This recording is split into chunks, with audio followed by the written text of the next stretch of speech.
Got it. The meeting has been recorded. Second. Okay. So here everyone, welcome to BA Career Meetup tonight with Shiffy Lal. If you are in the career transition period, no matter to be a BA or not, this talk is just the right one for you. And let's welcome Shiffy Lal as our guest speaker tonight. Shiffy has been a teacher, an auditor, senior business analyst, and now she's the senior manager of a consulting industry. And she is the founder and the director of M.A.D Skill Limited. Here, the M.A.D doesn't mean mad or crazy. It is standing for make a difference. Hey Shiffy, do you want to say hello to our audience tonight?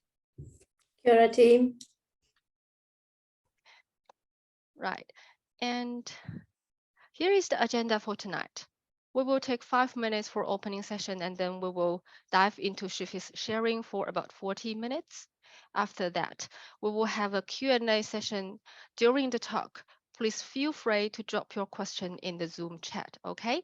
And then we will use the last 5 minutes for a wrap-up session. Then we will tell everybody what is the next upcoming event from our BA Meetup group. All right. So who is BA Korea? BA Korea Meetup Group was founded by Sophie, and we have a group of volunteers who are running all the meetup events. So we aim to build a community for BAs to share and learn, while also sharing industry insights and practical suggestions to aspiring BAs. So our group is focused on helping professionals transit in the business analysis field by providing a clear pathway and resources for success. So if you follow our YouTube channel, you can see we have all the historical meetup events on there. So you can grab a lot of insights and the practical, practical informations there. So how to get the most of this talk? We strongly suggest you use a notebook, either digital or physical, that's okay. And asking your question during the Q&A session or even through the whole talk, you can type the message in the Zoom chat. And then you can add your learning or profile to our Google Drive sheet. I will share the link during the talk and after the talk, that's in our follow-up emails. And also you can start to connect it from others from the LinkedIn. Feel free to connect it with Shiffy, our host and co-host, and everybody else. And then you can watch your YouTube recording after the session. For example, if you are missed out this live event, if you want to go back to find some inspiring information, you can come back to watch our YouTube videos. And then the last but not the least, it's spread the word for us if you like the talk. So we have more events lined up there. All right. Before we dive into our talk, may I please ask everybody put on your camera to take a photo? And our co-host Wenfei will help us to take 2 photos. Okay. Now I'm going to stop sharing my screen for a little while.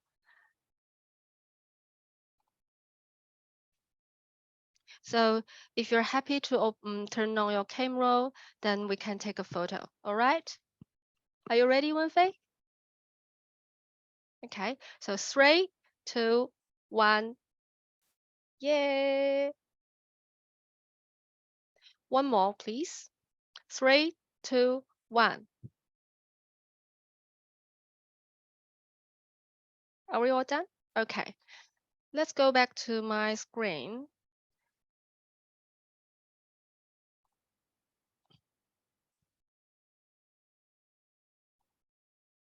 All right. So it's the most exciting part.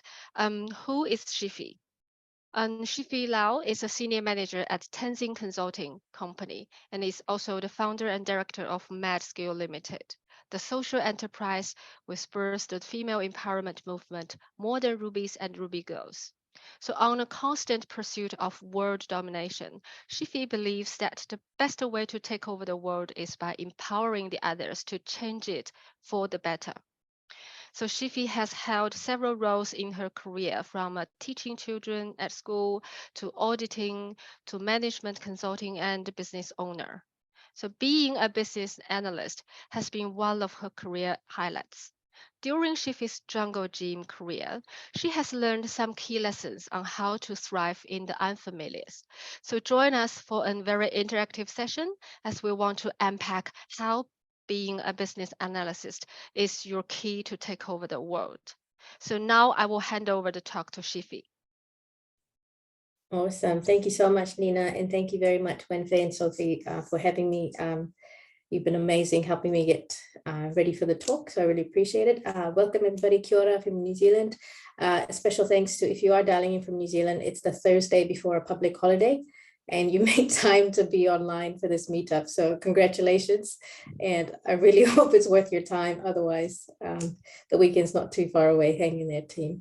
So thank you again for joining me. I've titled this the BA's Guide to World Domination, and it's really about some lessons I've learned.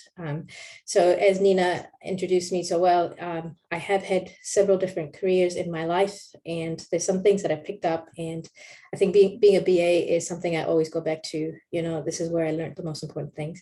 So before we start, I know that the meetup organizers have done some research. They've asked you some questions about things you'd like. I've got some lessons I want to share, but also if you have questions as we're going along, feel free to pop them in the chat, and Wenfei and Nina will be monitoring those, but I will try and address some of the things, some of the questions you've already asked. And if I don't, that's what the chat is for. So I won't talk for too long and try not to speak too fast either. But, you know, because I do want this to be more a Q&A session rather than just me. So next slide. Thank you, Nina. So just to get us checked in and say hello again, if you could please do the QR code there, and Nina's going to navigate us. If you can scan that QR code, and what I'd love for you to tell me is create a hashtag for the most important thing you've learned in your professional or your study life. So you can see my hashtag on the left-hand side here, which is hashtag no wasted learning. Please go ahead and scan, and we'll see you in Slido. Thanks, Nina. Oh, we can see we already have a few there. Be humble. That's a very hard one. Right. And actually, I think I heard once upon a time I talked with my manager, and my manager said, Nina, why you gave yourself so lower performance when I review myself. And he told me, Nina, you can be humble to the others, but you don't have to be humble to yourself. You need to raise up yourself. So that's make me, very inspiring feedback from my manager. Yeah, amazing. That's a good manager. Yeah. Yeah. No limit, be honest. Yeah. Communication. Yes, I quite agree with that communication one. I think every problem can be solved by some communication.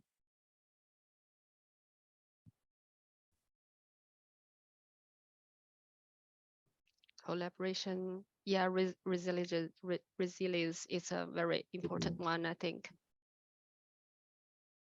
Be brave. Yeah.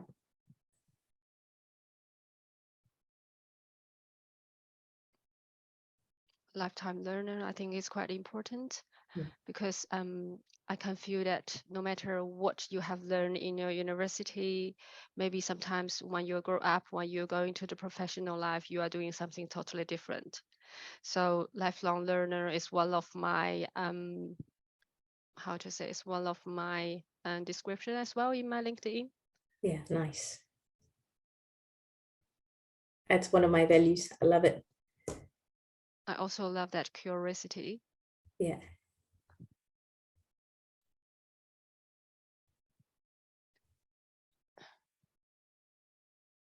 Okay, so everybody, you can actually keep typing, but due to the agenda, I think we need to move on. Shiffy, do you think so?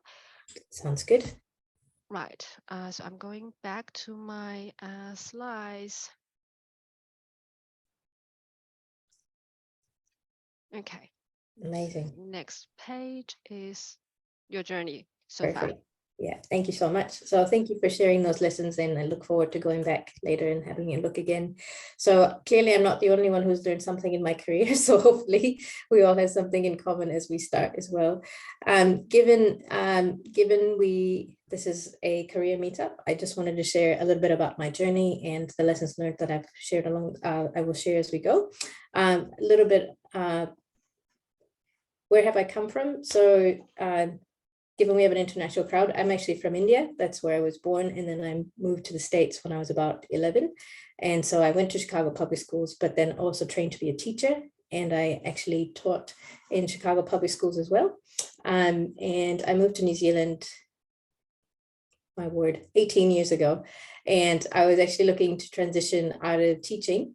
And I managed to find a job at BNZ, and I was there for 12 years. So BNZ is where a lot of my actually all of my BA career really was started and was based. So I'll tell you a bit more about that. But while I was at BNZ, I had 5 different roles. So I'll tell you a bit more about that as we go along.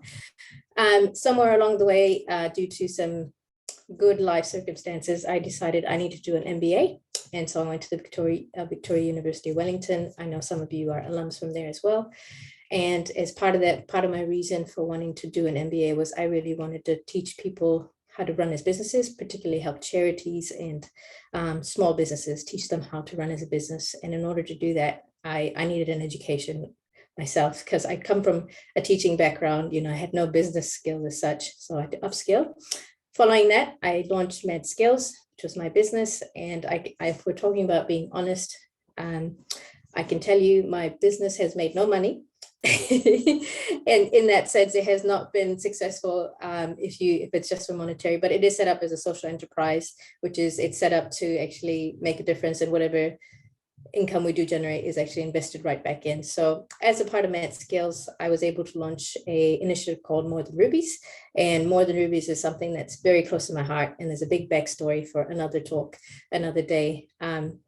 But it's effectively More Than Rubies is about empowering women through practical skills. So that's more than a bit about the history of More Than Rubies. So we have held 3 conferences and I believe 13 meetups and 3 events for just girls. So the first few events, they were just for the women. And then we said a lot of the women who came along. So we had 3 streams around building your professional skills, building your personal skills like budgeting and managing your finances, as well as, if you're a business owner, developing your entrepreneurial skills. So through More Than Rubies, it was a lot about confidence building. I see a lot of you commented in Slido, confidence is one of the things that, and being courageous. Just to give an example of the kind of stuff that we achieved through More Than Rubies, our last conference, which was a few years ago, it's called #Fearless. And as a result of that conference, one of our participants left a very abusive marriage. She made a very bold and courageous decision. We had another attendee who decided she needed to look after her mental health and made some dramatic changes to her life. So it wasn't just about practical things, it was about giving people the ability to make some really great decisions. So I'm here because I love things that make a difference. And I know Sophie and her vision for this group, is really to empower particularly new to role BAs or people who are trying to transition. So 100% support your vision, and thank you for having me, because it's incredibly empowering, Sophie. And then finally, what I do now, my day job, I do have to work for a living. I am a senior manager at Tenzing Consulting. And my bread and butter, if you like, is I co-lead our agile practice, scaled agile, product management, that kind of thing. And I co-lead that with my executive director and one of the other directors. Thanks, Nina. All right. So if you take away nothing else from today, I hope you just take away one thing. And that is, if you learn from everything, you can do anything. And I know that sounds like a really silly statement on its own. But I just realized quite early, even when I was studying, I just finished my undergraduate and I started teaching, and I realized teaching wasn't the thing that I wanted to do for the rest of my life, at least teaching children. I was teaching primary schools in Chicago public schools. And I remember saying to a friend of mine at the time, her mom saying, oh, actually, I think I want to not teach anymore. I want to do something else. And she just said, look at your education. What a waste, and, and it's always kind of stuck with me because I in the role that I do now and different roles I've led in the past, I've always taught, I've always reflect on my teaching and the things I learned from my teaching degree. So wherever you are in your career stage or whatever you're studying, if you're transitioning out of career and somebody's telling you, hey, what a waste, like, my gosh, you paid a lot of money to get that degree. Actually, that's not true. There's actually lessons that you'll carry with you from everything. So that's kind of the theme of today's session. And I believe you're all teachable because you're here. So thank you for that. Why did I choose the title of World Domination? My friend and ex-colleague, Zoe Ogilvy-Burns, she wrote this quote as part of, sorry, I'm just getting some background noise. Thank you. She had said this quote as part of her leaving email. She said, "You are."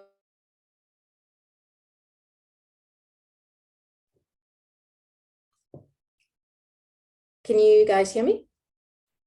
Yeah, perfect. All right. So it says, you are the only boundary. We are all born of greatness. And world domination for me is to make a difference in people's lives and leave a legacy. Those are my values. And that is my definition of world domination, is if I can do that in some way, I feel like I've taken over the world.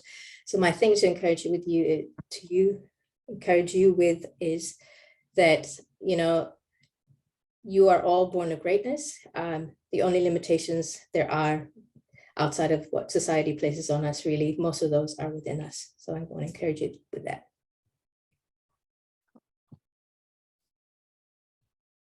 Thanks, Nina.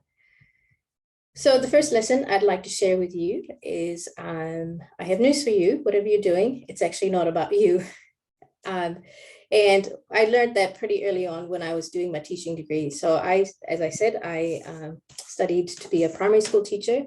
And as part of my final research paper, I did my research on Howard Gardner's theory of multiple intelligences. So you can look that up. It's still a valid learning theory. And it talks about 8 different learning styles that every individual has, right? Not all of us learn in the same way. Not all of us process information in the same way.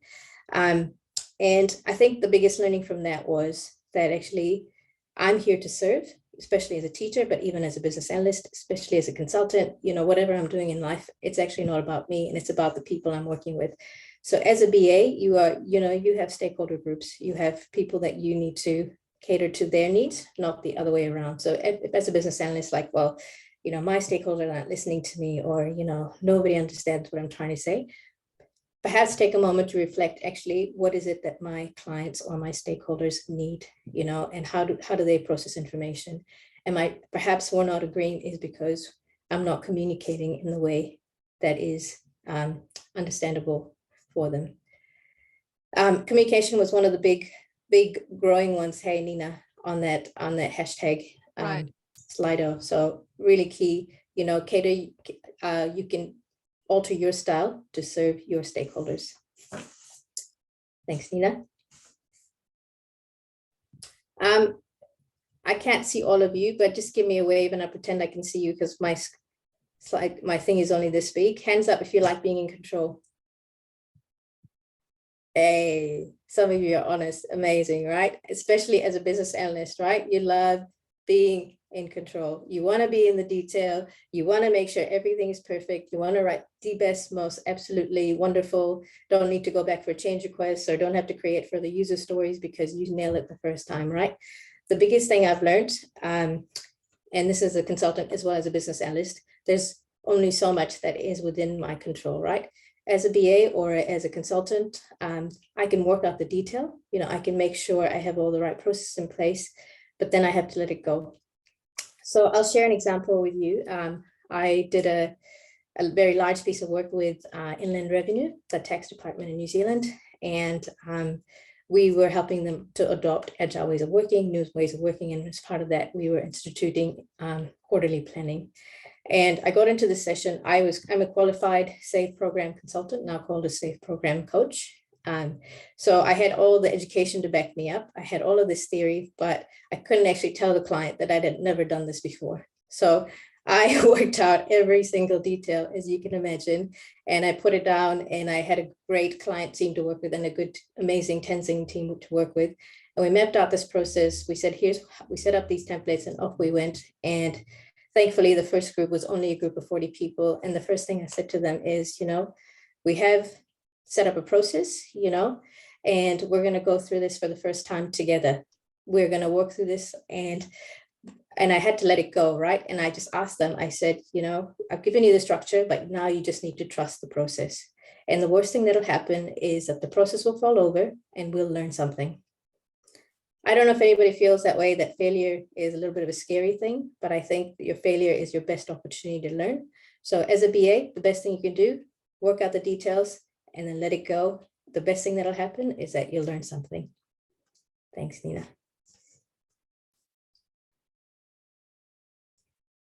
All right, hashtag be curious. So I forgot to introduce my little friend on the slides here. Her name is Mina.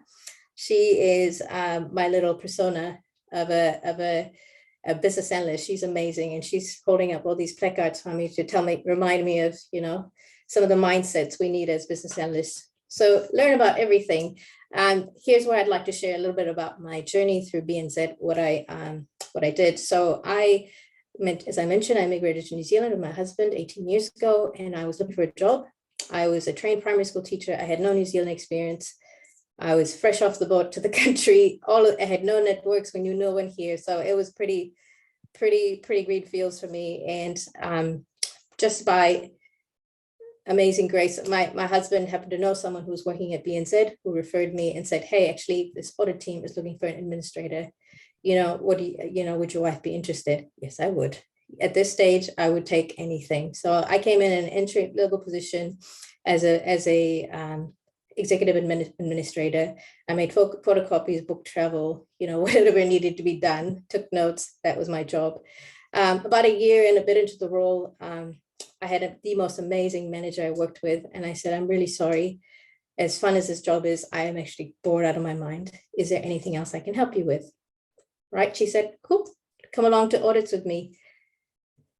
And so she did. She started taking me along, and she introduced me as her colleague, not as her executive admin, which was my actual role. She was my boss. And so I started learning about it all the way the bank works. And actually, my boss created a title as an audit analyst. So I'm not a formally trained auditor. I went to one course to just understand what audit means.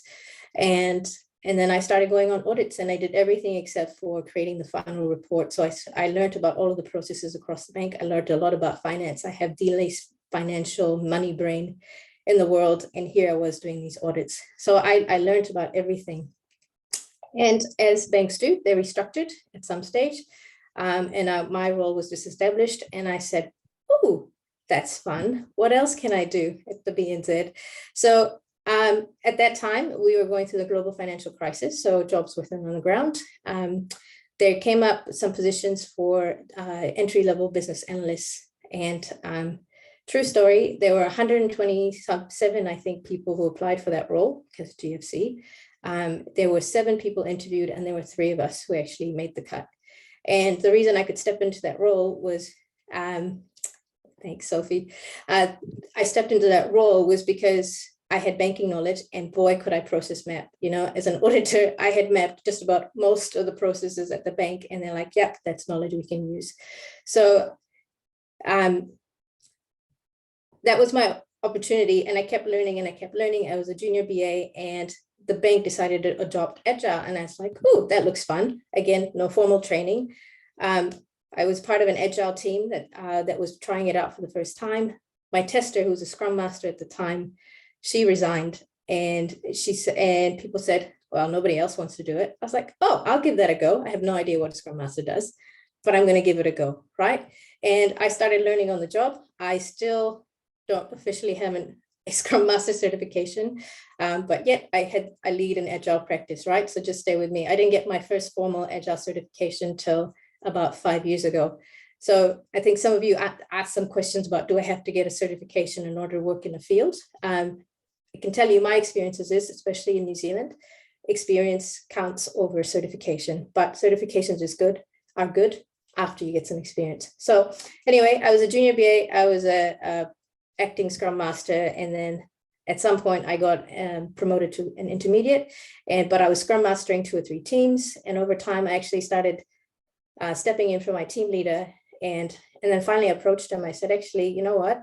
I may not be the, may not have the deep depth of business analysis experience, but I've been doing this for a while and I actually lead a team really well. I look after your team as well as doing the BA work. I think with my leadership skills, I'd like to put myself forward to be a senior BA. Again, amazing. He took it into consideration and I was promoted. Funny story, myself and another BA were promoted at the same time, and our pay rise details got publicized to all of our technology department by accident, right? And I knew that she was getting paid more than me, and I didn't contest it, but my boss sat me down and said, hey, actually, she has more experience as a business analyst. That's why there's a pay difference. I'm just telling you that story to say, hey, you know what? Sometimes the recognition, being promoted is recognition enough. You should always, keep, but don't always get hung up on, well, why are they making more money? Making enough money, what is your worth is very important, but being recognized for what you do is equally important. So learning about everything. I learned a lot about Agile. I learned a lot about, I became an Agile coach as part of my journey. And in between, I went and did my MBA. And then I realized, actually, oh, crikey, what every MBA person wants to do is take over the world. And I could no longer do that in the role that I was doing at the bank. And unfortunately, I ran out of positions that I could say yes to. I ran out of opportunities and I started looking elsewhere. Also, to encourage you, my path isn't always happy days. It took me a year and a half to find a job because of my CV. So I can tell you on my CV, I'd been a teacher, I'd worked in audit, I'd been a business analyst, I'd worked in Agile, and recruiters just looked at my CV and went, I don't actually know what she does. And I can't place her anywhere. And I knew I didn't want to go straight out into another BA role, right? I had a great environment at the bank. I wanted something different. I reached out to a friend who worked for a consulting firm, which just happened to be Tenzing. And I had this amazing conversation with the people there, and they said to me, I was like, oh, what do you make of my CV? I'm sorry, it's so messy. They said, you have this incredible set of skills, right? They read beyond the job titles, and they said, you have the soft skills, you have these Agile hard skills, this SME skills, you're subject matter expert at something, you need to back yourself. So clearly 6 years later, I'm still with them because of that interview. They really encouraged me and said, you need to back yourself. So encourage you, learn about everything wherever you can. I'm not suggesting you stretch yourself out thin, but don't limit yourself, particularly if you are new to role BA or new to whatever you're doing now. Take that opportunity, say, what am I learning? How is this going to help me with my new role? I don't know, but I'm going to keep learning. Thanks, Nina. I appreciate the comments popping up, team. Please keep them up. They're encouraging me. So the last one was learn about everything. This one is about learning from everything. So I'm cheating. There's actually 2 different points I'd like to make here. The first thing I'd like to tell you about is taking on feedback. So this is actually from my, when I first launched M.A.D Skills, Making a Difference Skills Limited. I didn't really have a clear business model. I had no idea how the thing was going to make money. Ironically, that's what I was trying to teach people how to do. But what I started doing was going to lots of networking events. And this was pre-Zoom times. This was actually face-to-face. And I particularly wanted to work with NGOs. So I went to an NGO type meetup. And there was a lady there whose name I can no longer remember. And I decided to tell her what I was trying to do, help charities, etc. And the more wine she had, the more she felt like she could tell me exactly how she felt about people such as myself. And she proceeded to tell me, she said, you know what, your idea is rubbish. How dare you walk into a charity and tell us how we're going to do our jobs differently? You have no idea the things we have to deal with, right? You need to start with something more practical. Like, I don't need you to come in and give me advice. I need you to give me something that I can use, right? To help the people that I help. And perhaps now, a few years later, when I wasn't so fresh and, hot on trying to change the world with my little business that I'd started, I've taken that feedback on better. But you know what? I listened, and I I said, thank you. I thanked her for the advice. I walked out of this meetup, and I kid you not, ladies and gentlemen, I cried. I actually burst into tears. I thought, my baby. But you know what? I went home that night and I miraculously remembered everything she told me. And I still remember it was 9 different points. I don't remember what each of them were. And I said, thank you so much for taking the time to meet with me. Thank you for giving me your email. Here are the 9 things I've taken away from our conversation. And one of them being is actually, I need to be really practical and meet charities where they're at. So what I did, I took on her advice. I had been trying to get into the Women's Refuge. Many of you familiar with the work of Women's Refuge in Wellington. And I couldn't get a contact there. So what I did was I had a bag of clothes and I turned up one day and I'd done a volunteer day with them. So I kind of knew who the one of the project managers was. And I took in the bag of clothes and I just said, hey guys, can I drop off some clothes? I've been collecting them for you. They're like, of course, great. You know, I was like, oh, by the way, is Steph here? Steph was a project manager. And the lady at the reception says, yeah, do you want to see her? I was like, I'd love to. So I went up and I spoke to Steph and, you know, we chatted. I was like, oh, remember, I'm Shiffy from BNZ at volunteer day. She's like, oh, okay. I was like, you know, really interested in what you're doing. She said, oh, well, you know, my daughter and I are actually in the other room and we're doing the business planning. Do you want to come in?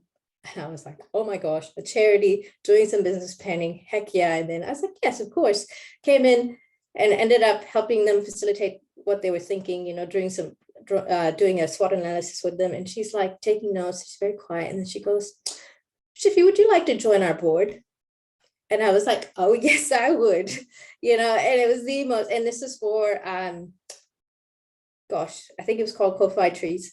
The store, the clothing outlet that they have to raise money for their charity shop, effectively for Women's Refuge. So it was a horrible experience to get this bit of feedback, but thankfully I was able to take something from that feedback that this lady had given me and then turn it into something practical, right? So while feedback may feel really awful at the time, I really encourage you, you know, what do I need to learn from this is a question you asked. Like, actually, is this really something I need to hear? Talk to someone who really knows you and can advise you. Yeah, actually, that is something you should pay attention to. And over time, you'll learn that actually not all feedback is useful and you can throw some of that away. The second thing I learned from that is to be an opportunist. I talk about this a lot, right? So you heard me say every time at BNZ, things come up and I'll be like, oh yeah, I'll try that. Oh yeah, I don't know what that means. Can I do that? Oh, can I do that? As a result, I did a few things I haven't talked about. I did a lot of BNZ specials where things where I tried out where I wasn't paid. And then at some point I realized, actually, no, I know my personal worth and I do need to be paid for that. But like my example with the Women's Refuge, you know, take the opportunity. You never know what's going to develop into. If you are new, and this is a question, so a couple of you had asked in the questionnaire, if you're trying to break into a new field, to being a BA, for example, I cannot emphasize, particularly in the New Zealand market, the importance of networking. Take people out for coffee, connect with people on LinkedIn, say, hi, can I please take you out for a coffee? Really keen to learn more about XYZ. Thank you, Nina. Herd cats. So this is a very New Zealand term, so I will explain it a little bit if you're not familiar with it. Herding cats is a term that we use in New Zealand for creating, for organizing people, right? If, as a business analyst, you're constantly organizing somebody, your stakeholders, your development teams, your testers, whoever it is, sometimes your manager, depending on, you know, if your manager is a little bit all over the show. And if I can give you the top tool, if you like, for your BA toolkit to take over the world, it's to learn how to facilitate. So why should you learn how to facilitate? It's because you can, if you can bring people together and you can recognize that it's not about you, it's actually about the people that are there, and you can get them to talk to each other. I tell my niece and nephews that that's what I do. I get people to talk to each other, and you get paid for that. I do, right? You can get them to make some decisions. You can get them to, you know, shift the direction of the organization or the way the unit is operating, or come to a common ground, you know, gain some understanding that they're actually usually trying to solve the same problems. That is a master wrangling kit, master BA skill, sorry. So if you have not explored facilitation at all as a business analyst, and you're keen, I think the best way to do it is put your hand up for the next meeting. Okay, it could be a team meeting, it could be a requirements gathering session, spec, whatever it is, spec workshop, but just say, hey, can I lead this? And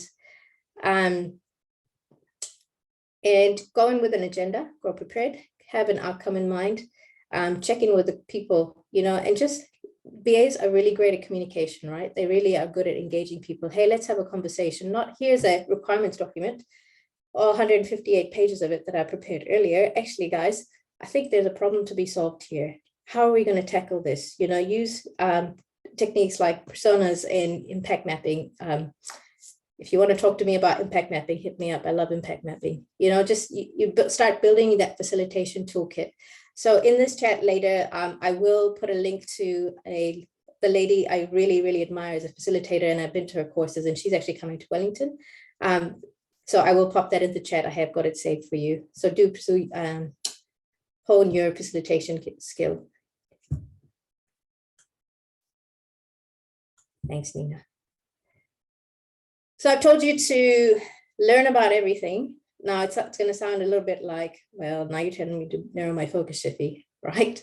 So in consulting and actually in the professional world, some of you may have heard of a thing called T-shaped people. Can you guys do me a favor? If you have your camera on, can you make me a T? There you go. There's a method to my madness. Excellent. Yeah. So when I talk about learn about everything, that's the top half of your T, right? That's your broad skill set. So I have a broad skill set in, I know about technology, I know about consulting, I know about business analysis, et cetera, et cetera. Your bottom half, or the stick end of your T, if you like, that's going this way, is the thing that you're really good at. It's the thing that you have a deeper expertise in, the deep part of your T. So why do you need to be known for your thing, right? If you are trying to just transition from one career particularly into another, or you're trying to, even within your own organization, you're trying to level up, you're trying to say, hey, actually, you can promote me, I'm ready for this. How do you know they're ready for this, and how can you show others? It's by being known for your thing. So for me, people within Tenzing particularly, and also on LinkedIn, because I am quite active on LinkedIn, will know that I talk about female empowerment. That's my thing, right? Facilitation, and I talk about agile, right? Those are probably my top primary things. And more recently, I talk about public speaking. So these are the things people can say, yeah, I know if I need help with agile, anyone at Tenzing can pick up the phone and call me and say, hey, we've got this client thing coming up, or actually I've got a really difficult conversation to facilitate with the client. Can you come in and help me? Or can I just run some ideas past for you, right? So being known for your thing is about building that personal brand. What are you good at? And how do you know what you're good at? People will tell you. Like Garima, I can see you on my screen, if I knew Garima, I'd be like, oh, you're an excellent facilitator, you're the first person, you're the first name that comes to mind when I need something done. Or are you going to be known for a safe pair of hands, right? Nobody's probably going to remember you for writing a 168-page requirements document. Not that I'm against requirement documents team, but they're going to remember that actually, Nina, for example, was amazing at going really deep into the detail, but then she could pop right back up and she could explain it to me in 5 minutes or less. And she just made something that required a lot of detail underneath really easy for me to understand. So if you are trying to become a business analyst, or you're trying to shift careers, or even if you're just trying to get to the next level, start working out what is your personal brand, and then start talking to people about it, or get other people to talk about it for you. Thanks, Nina. Excellent. Last lesson, and then we'll take some questions. I can't remember if there's another slide after this, but I'm pretty sure this is the last lesson. So stay true to your why, right? Simon says to start with your why, but I've saved it to the end because it's my favorite. Your why really is your reason for being, your reason for existence. So this is deeply rooted in my faith. I am a Christian, and it's very much about, I believe every single one of us has a purpose, right? While we're on this earth, I don't think we're just amoebas floating around for the fun of it, right? For me, my why is based on my values, and my two most significant values that I hold close is to make a difference and to leave a legacy. Quite often you will find yourself in really difficult work situations, right? You will have clients who are, or stakeholders who are not cooperating, or a manager who is, making you uncomfortable, or you're just unhappy because you're bored, whatever the reason might be. I have had several client situations, particularly in the last 6 years being a consultant like that, where I've just felt, what am I doing here? I just need to get out. And why am I actually doing this? Why do I bother? And the thing I need to remind myself, or two questions I ask myself, is my work making a difference? And is it leaving a legacy? So I'll give you an example. I had a very interesting client.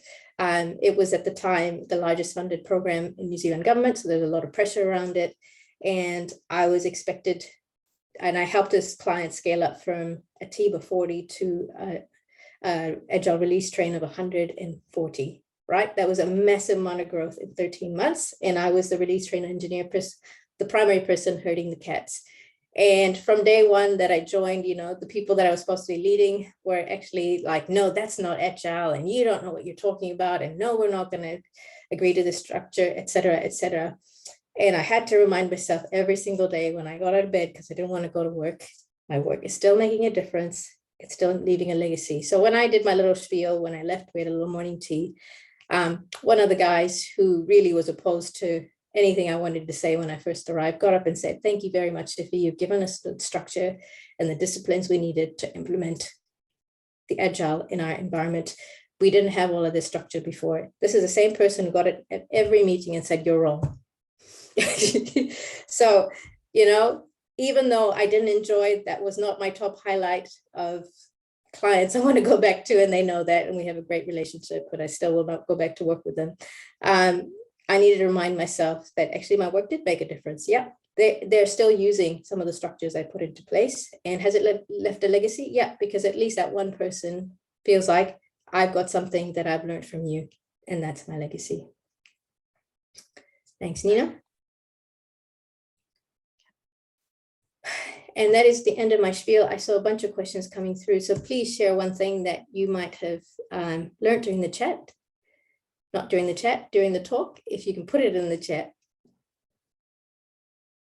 I think there are so many I have learned, and you can see I have my notebook and I'm taking a lot of notes already there. I love it. Yes, I will leave the chat with our audience to share anything that you have learned from Shiffy's talk. Actually, I think it's quite an inspiring, journey to let us know. Thanks for sharing, because that makes me, how to say, remind me when I started moving to New Zealand 5 years ago. And after my MBA programming, I'm started from a contact center industry that I have zero, I have zero experience before. And the same as you, I started from a frontline advisor and helping the COVID health line. And then Nice. after 1 year, we're having some opportunity of data analysis that then transfer to that.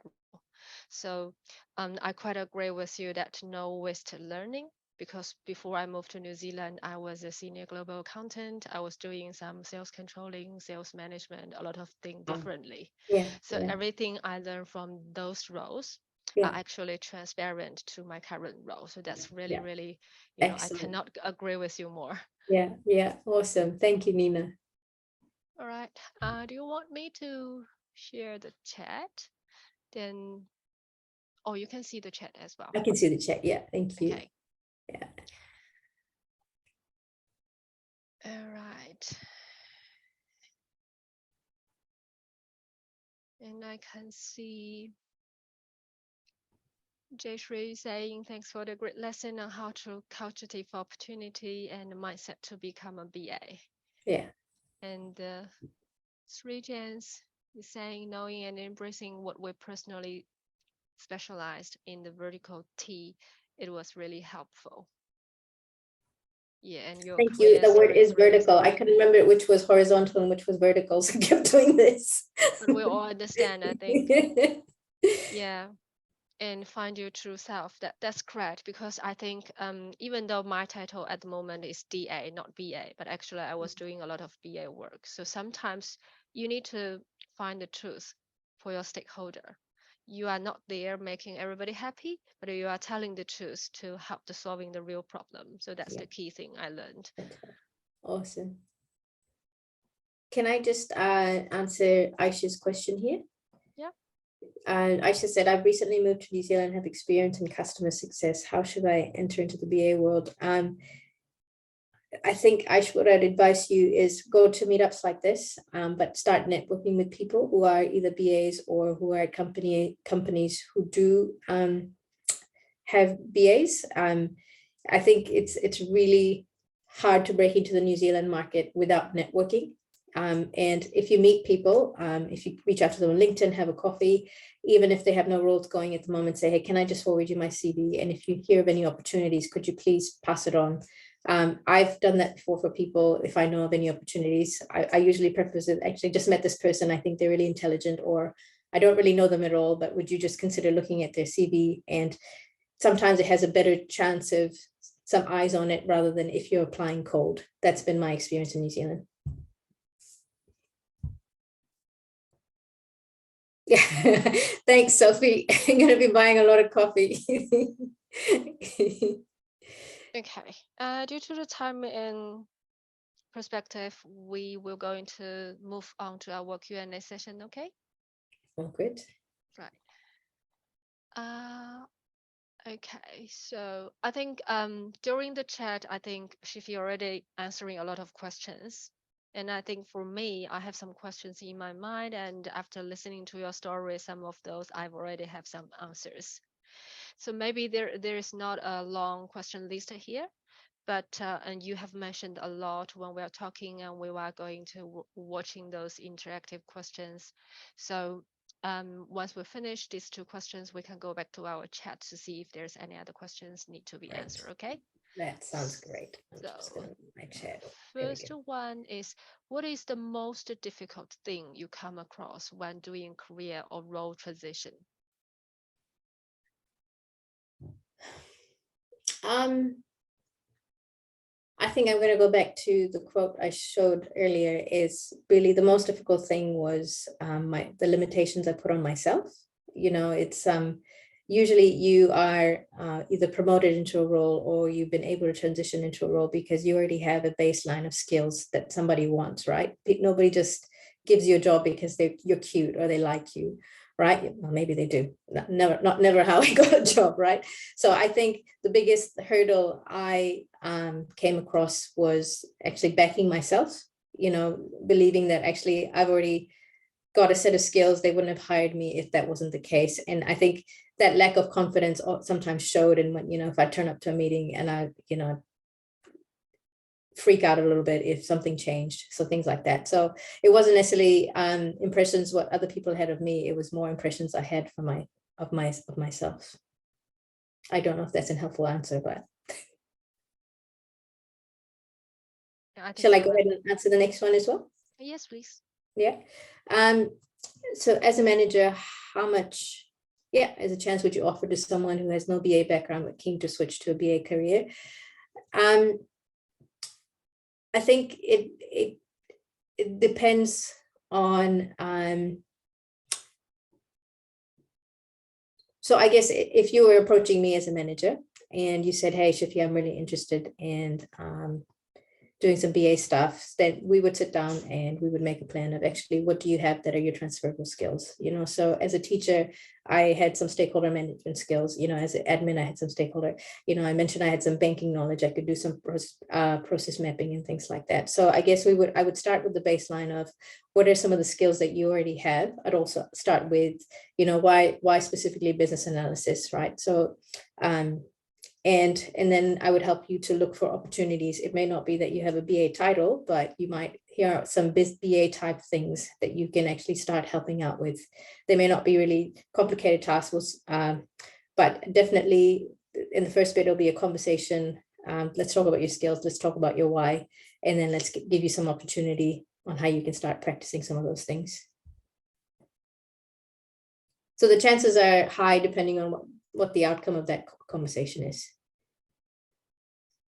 My one source of motivation, I think I will go back to what I said, you know, my faith is a really big part of who I am.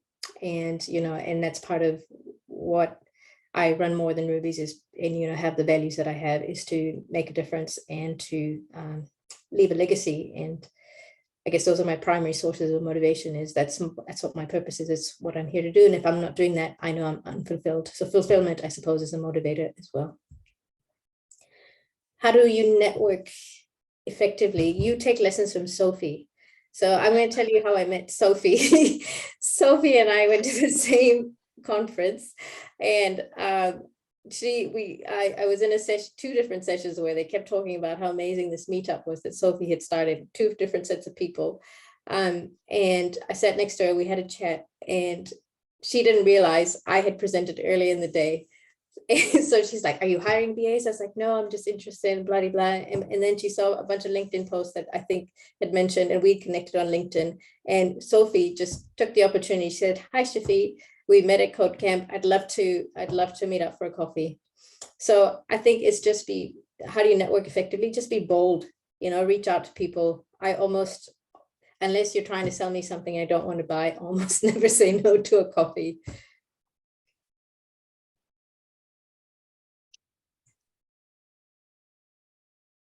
I think I can see there is another question from the chat. I think Wenfei is copying is what's the most difficult part of your job as a BA? That's a great question.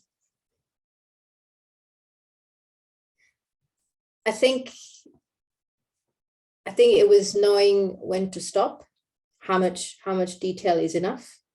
And I think it's a balance you get over time. And it's the thing that helped me with that was actually checking in more frequently. I think that's why Agile and I were such a good fit, is actually talk to people and check in. Here's something I produce. It's not perfect. Can you tell me, can we stop here? Is this enough? I think as a BA sometimes, and I still do this as a consultant, just go way down in the detail and I get really lost.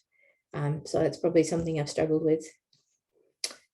I love this question. How do you deal with difficult stakeholders who are not ready for change? Probably 95% of my job is dealing with difficult stakeholders who aren't ready for change.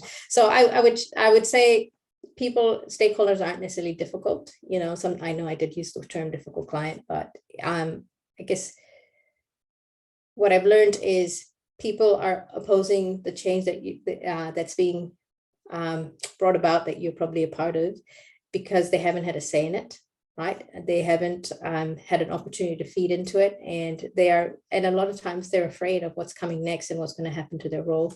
So I find, I go back to the facilitation thing, herding cats. It's like, get the stakeholders in a room and actually ask them, create personas about, well, I see that Sophie here is a BA, and she's about to actually go through this massive restructure here, which might change her role a little bit.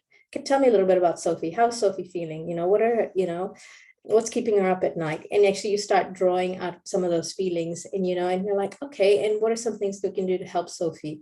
And because you're creating a persona rather than tell me how you feel, with other people, it helps them to buy in, and it actually surfaces a lot of questions. Actually, I'm feeling this way because no one's consulted me. I'm feeling this way because there's not enough transparency on what's happening. So I guess it's getting to know why the stakeholder is being difficult, and then working with them to see, okay, how can I help? How can I create more transparency? Or what are some questions I can take to the people that actually have the ability to change these things, or address these things and make that better for you? The resistant change is usually fear. Yeah, absolutely. Right. I think we just have the time to finishing the last 2 questions, if that's okay. I can, yes. The next one. What are the chances to be successful? I think if someone has 60 to 70% experience and knowledge, I would say absolutely go for it.